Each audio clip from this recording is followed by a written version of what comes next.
Hello दोस्तों, नमस्कार। SM किसी चैनल में मैं आप सब लोगों का दिल से बहुत बहुत स्वागत करता हूं। अगर आपने पहली बार विजिट किया है जरूर चैनल को सब्सक्राइब कर लेना। उसी के साथ साथ कल के दिन की बात कर ले तो फ्री स्टॉक मार्केट क्लासेस इस चैनल पे एक नया लेक्चर अपलोड हुआ था, आपने नहीं देखा है तो देख लेना, लिंक ऊपर आई बटन पे मिल जाएगा। And let's learn stock market and finance इस चैनल पे आज की सुबह एक इंपॉर्टेंट लेक्चर अपलोड हो चुका है दोस्तों। यूपीआई तो आप इस्तेमाल करते ही होंगे, ठीक है। तो नए कुछ यूपीआई के रूल्स से रिलेटेड बाजार में जो हम लोग को खबरें देखने को सुनने को मिल रही है, सो ये वीडियो जरूर देख लेना, काफ़ी इंपॉर्टेंट रहने वाला है। इसका लिंक भी मैंने ऊपर आई बटन पे दे दिया है। सो चलो दोस्तों, फिलहाल तो इस वीडियो को स्टार्ट कर लेते हैं।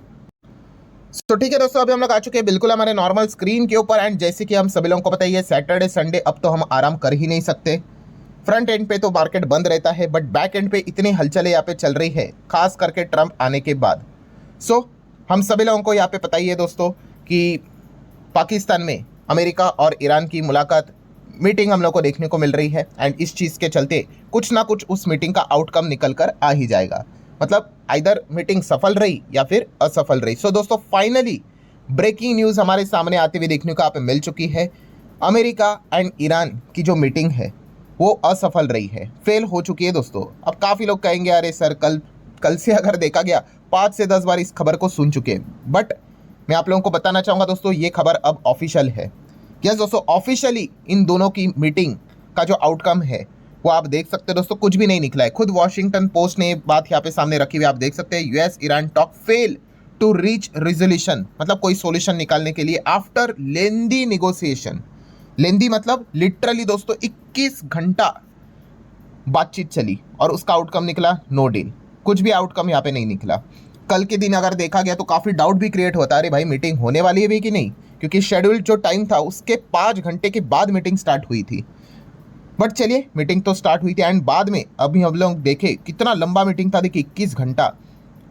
एंड आउटकम आप देख सकते हो, जीरो, नथिंग, कुछ भी नहीं हुआ यहाँ पे। ऑब्वियसली आप सोचोगे कि वाई, मतलब फेल क्यों हुआ, मतलब उसके पीछे का रीज़न क्या है। बहुत सिंपल रीज़न है भाई। अब अमेरिका अपने टर्म्स एंड कंडीशन रखेगा जो ईरान ने सुनने चाहिए, ईरान अपने टर्म्स एंड कंडीशन रखेगा जो अमेरिका ने सुनने चाहिए।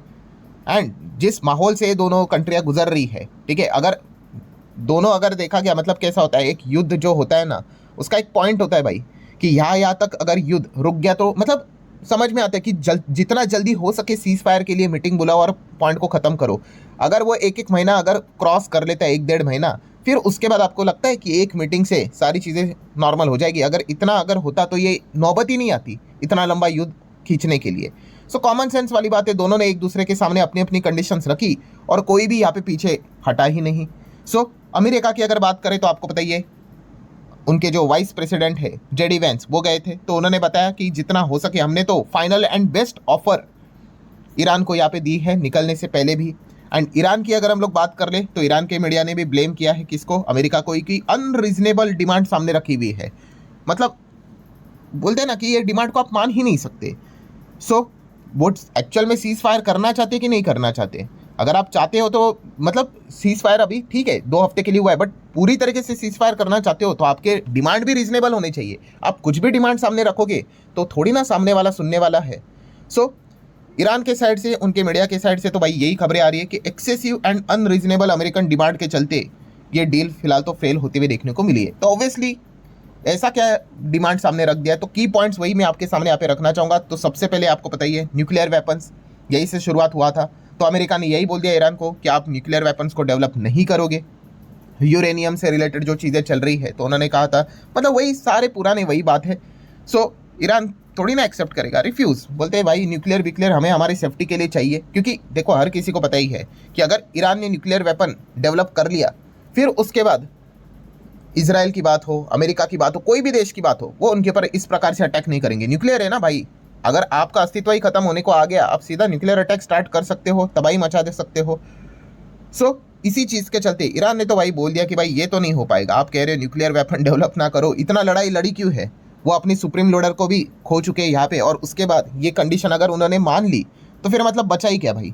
तो ये तो हो नहीं पाएगा, point 1। Then point 2, strait of Hormuz, ठीक है। तो स्ट्रेट ऑफ हर्मुज को अमेरिका ने बोला कि भाई पहले जैसे ये चलता था वैसे चलना चाहिए, माइंस बीन्स मिचा के रखे हुए हैं, डर का माहौल है, किसी भी शिफ्ट को आप उड़ा देते हो। तो ईरान ने इस डिमांड को भी रिफ्यूज़ किया है। उन्होंने बोला भाई हम ही कंट्रोल रखेंगे, ठीक है। एंड देखो ईरान को भी ये बात पता है कि ईरान का सबसे बड़ा अगर कोई हथियार है वो स्ट्रेट ऑफ हॉर्मुज ही है। न्यूक्लियर वेपन अभी तक बना भी नहीं है, बट स्ट्रेट ऑफ हॉर्मुज को ब्लॉक करके वो क्या कर रहे हैं, इकोनॉमिकली दबाव क्रिएट कर रहे हैं अमेरिका की ओर, उनके अलायंस की ओर, यूरोप की ओर। सो स्ट्रेट ऑफ हॉर्मुज अगर ईरान के हाथ से गया तो ईरान खत्म ही है भाई, तो फिर ये सोचेंगे भी नहीं। सो SOH को वो छोड़ ही नहीं सकते, एंड अमेरिका यही कंडीशन सामने रख रहा है कि SOH पहले जैसे चल रहा था वैसे ही रखो, ठीक है। वो करने के लिए भी रेडी है, बट उन्होंने भी कंडीशंस बताए थे कि आप यहाँ से निकलो एंड ऑल दैट, ठीक है। तो इतना सिंपल नहीं है दोस्तों, सारी चीज़ें आप देख ही सकते, ईरान ने इस चीज़ को भी रिफ्यूज़ यहाँ पे कर ही लिया। और जो ईरान के ऊपर आपको पता ही है सैंक्शंस लगा के रखे हुए, असेट फ्रीज करके रखे हैं। सो ईरान ने कहा भाई ये हमारे सारे जो सैंक्शंस है, असेट जो फ्रीज करके रखे, उसको रिलीज़ करो, जल्दी से जल्दी रिलीज करो। तो अमेरिका यहाँ पे माना भी, हम रेडी है ये करने के लिए, बट अमेरिका कहता है कि भाई ये जो पहले दो बातें आप मैंने आपके सामने रखी है, न्यूक्लियर को लेकर और SOH को लेकर, ये मान लो, फिर हम इसके बाद में ये चीज़ें करेंगे। भाई अमेरिका के ऊपर अगर आपने भरोसा रख दिया तो हो गया कल्याण। तो यहाँ पे भी फिर बात मतलब बनती हुई देखने को यहाँ पे नहीं मिली है। फिर बाकी की चीज़ें तो वैसे ही है कि लेबनान की बात कर ले, जो उनके प्रॉक्सी ग्रुप्स रहते हैं ईरान के, जो ईरान को सपोर्ट करते हैं, उनके ऊपर भी अटैक नहीं होना चाहिए, लॉन्ग रेंज मिसाइल नहीं रखेंगे, वो तो है ही। बट मेजर ये दो पॉइंट है यहाँ पे, ये पॉइंट्स मतलब आप कितना भी मीटिंग करवाओ, ये पॉइंट्स तो कभी होने ही वाले नहीं है, ठीक है। न्यूक्लियर वेपन्स की बात कर ले या फिर SOH की बात कर ले, ठीक है। तो इसी चीज़ के चलते पहले से ही हर किसी को यहाँ पे पता ही था कि इसका आउटकम कुछ खास निकल कर यहाँ पे आने वाला है नहीं, और वही चीज़ फाइनली हम लोगों को देखने को और सुनने को मिल गई। सो अल्टीमेटली पॉइंट क्या है दोस्तों, अनसर्टेनिटी क्रिएट यहाँ पे हो चुकी है। किस चीज़ को लेके, देखिए मीटिंग तो टूट गई, अब सबसे बड़ी अनसर्टेनिटी कौन सी, आपको याद होगा कि अभी ट्रंप और ईरान के साइड से, दोनों साइड से क्या अनाउंसमेंट हुआ था, सीज फायर, कितने टाइम का, 14 डेज, 2 हफ्तों का। अब ये सबसे बड़ा क्वेश्चन मार्क रिलीज हो चुका है भाई, ये जो 2 हफ्ते का सीज फायर है ये तो 22 अप्रैल को खत्म होने वाला है, पर मीटिंग तो अभी फेल हो गई। तो क्या अब 22 अप्रैल से पहले पहले क्या कोई अटैक अमेरिका करेगा ईरान के ऊपर? तो यही एक सबसे बड़ा क्वेश्चन मार्क है। नोबडी नोज, अगर किसी को पता ही है तो वो एक ही इंसान है भाई, डोनाल्ड ट्रंप, कि क्या वो 22 अप्रैल से पहले ही अटैक करेगा ईरान के ऊपर, या फिर 22 अप्रैल तक अभी भी टाइम उनको यहाँ पे देगा, 2 हफ्ते का सीज फायर प्रॉपर तरीके से फॉलो यहाँ पे किया जाएगा, एंड अभी भी बातचीत करने की कोशिश की जाएगी। सो जैसे अभी मैंने आपको कहा, किसी को नहीं पता है। सो अगेन अनसर्टेनिटी एकदम हायर लेवल पे जाते हुए देखने को मिल चुकी है, और बियर वाले तो खुश हो जाएंगे भाई, जितनी ज़्यादा अनसर्टेनिटी उनके लिए तो मार्केट को दबाना ईजी यहाँ पे हो ही जाता है। सो ट्रंप की भी प्रतिक्रिया ऑब्वियसली देखी ही जाएगी कि जैसे ही पता चला कि मीटिंग कैंसिल मतलब फेल हो गई, तो ट्रंप ने तो भाई हमेशा की तरह खुद को ही विक्ट्री घोषित यहाँ पे कर दिया, भाई हम तो यहाँ पे जीत चुके हैं, ठीक है। यहाँ पे अगर देखा गया तो कोई फ़र्क यहाँ पे नहीं पड़ता है, ठीक है। ऑलरेडी हम लोग यहाँ पे जीत ही चुके हैं, इतना हम लोगों ने डोमिनेट उनको करके यहाँ पे रखा हुआ है। देन अगर देखा गया तो एक जो पत्रकार भी रहते हैं उन्होंने भी एक बात पूछी उनको कि what about your plan b, क्या प्लान बी आपके पास रेडी है? प्लान बी मतलब वही कि अगर ये सारी चीज़ें अगर नहीं हो सॉल्व अगर हो जाती तो क्या है। सो ट्रंप ने बताया भाई कोई बैकअप प्लान है ही नहीं, क्योंकि जैसे उन्होंने वापस वही क्लेम किया है कि ईरान की मिलिट्री भाई पूरी तरीके से डिफीट हो चुकी है, सब कुछ यहाँ पे उनका जो मिलिट्री से रिलेटेड जो पॉइंट्स है, डिफेंस फोर्सेस से रिलेटेड पॉइंट्स है, वो सारे डिस्ट्रॉय यहाँ पे हो चुके हैं, तो कोई प्लान बी की आवश्यकता यहाँ पे है नहीं। देन पॉइंट नंबर 3, ट्रंप का फेवरेट पार्ट, थ्रेट।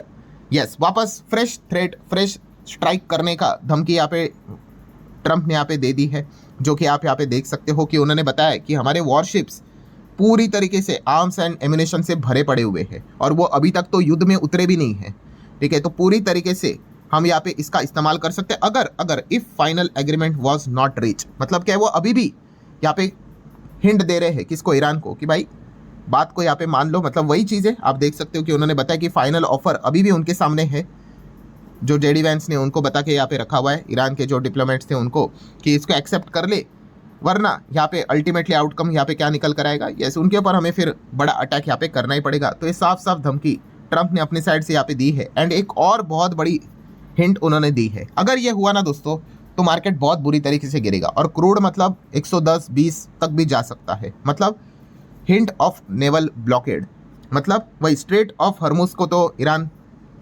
पहले जैसा यहाँ पे नहीं कर रहा है, तो पहले जैसे करने के लिए ट्रंप यहाँ पे क्या करेगा, फिर इसको फोर्सफुली ओपन करने की कोशिश करेगा, कंप्लीट कंट्रोल लेने की कोशिश करेगा SOH को, एंड इसके लिए क्या करना पड़ेगा उनको, भारी मात्रा में SOH के इधर अटैक करने पड़ेंगे। और अगर SOH के ऊपर अगर बड़ी बमबारी हुई तो वहाँ से तो एक शिप भी नहीं जा पाएगी, कोई आ भी नहीं पाएगा, कोई जा भी नहीं पाएगा। जस्ट इमेजिन करके देख लेना कि गैस को लेकर, पेट्रोल डीजल को लेकर कितना किल्लत मच जाएगा पूरी दुनिया में, क्योंकि वो पर्टिकुलर फिर एक बैटलफील्ड बन गई, ठीक है। तो पूरा एरिया वो यहाँ पे बंद यहाँ पे हो जाएगा। एंड जस्ट इमेजिन कि मतलब क्या हालत यहाँ पे हो जाएगी, सिर्फ हमारे बाजार की नहीं, ग्लोबल लेवल पे, ठीक है। सबसे पहले तो भाई ये खबर सुन के कोरिया को ही हार्ट अटैक आ जाएगा, ठीक है, क्योंकि कोरिया का तो पूरा 90% से ज़्यादा का ऑयल, पूरा ही ऑयल स्ट्रेट ऑफ हॉर्मुज से ही आता है, उन्होंने कुछ डाइवर्सिफाई नहीं किया है। सो पूरा वो देश ही मतलब हालत ही ख़राब हो जाएगी उनकी। सो ये वाला जो चीज़ है दोस्तों, ये काफ़ी डेंजरस हो सकता है कि अगर स्ट्रेट ऑफ हॉर्मुज के ऊपर अगर ज़ोर ज़बरदस्ती से कंट्रोल करने की कोशिश की ट्रंप ने, तो फिर मतलब अगेन सेम वही चीज़ है कि शुरू तो कर सकते हैं बट फिर ख़त्म करना बहुत मुश्किल यहाँ पे हो जाएगा। एंड इसमें अगर लूज़र अगर कोई रहेंगे तो पूरे बाकी के दुनिया भर के सारे देश रहेंगे। सो एक बहुत बड़ा ये रिस्क क्रिएट यहाँ पे हो चुका है। मतलब कंक्लूजन क्या है दोस्तों, फाइनल आउटकम क्या निकला? पॉइंट नंबर 1, कोई डील नहीं हुई, जो कि एक्सपेक्टेड ही था, इतना सिंपल थोड़ी है भाई। सेकेंड, अनसर्टेनिटी एकदम हायर लेवल पे जाती ही जा रही है। देन पॉइंट नंबर 3, ये सिचुएशन किसके लिए बेस्ट है? यस, बियर वालों के लिए ये सिचुएशन बेस्ट है। बियर वाले थोड़ा सा खुश तो हो ही गए कि चलो डील हुई नहीं। अब भाई बियर वाले ये भी चाहते हैं कि क्या 22 तारीख तक रुक रहे हो सीज फायर के लिए, पहले अटैक कर दो भाई, और ज़्यादा पैनिक फैला दो तो मार्केट और टूटे, हम और पैसा छापे। सो यही फिलहाल की सिचुएशन हम लोग को देखने को यहाँ पे मिल रही है।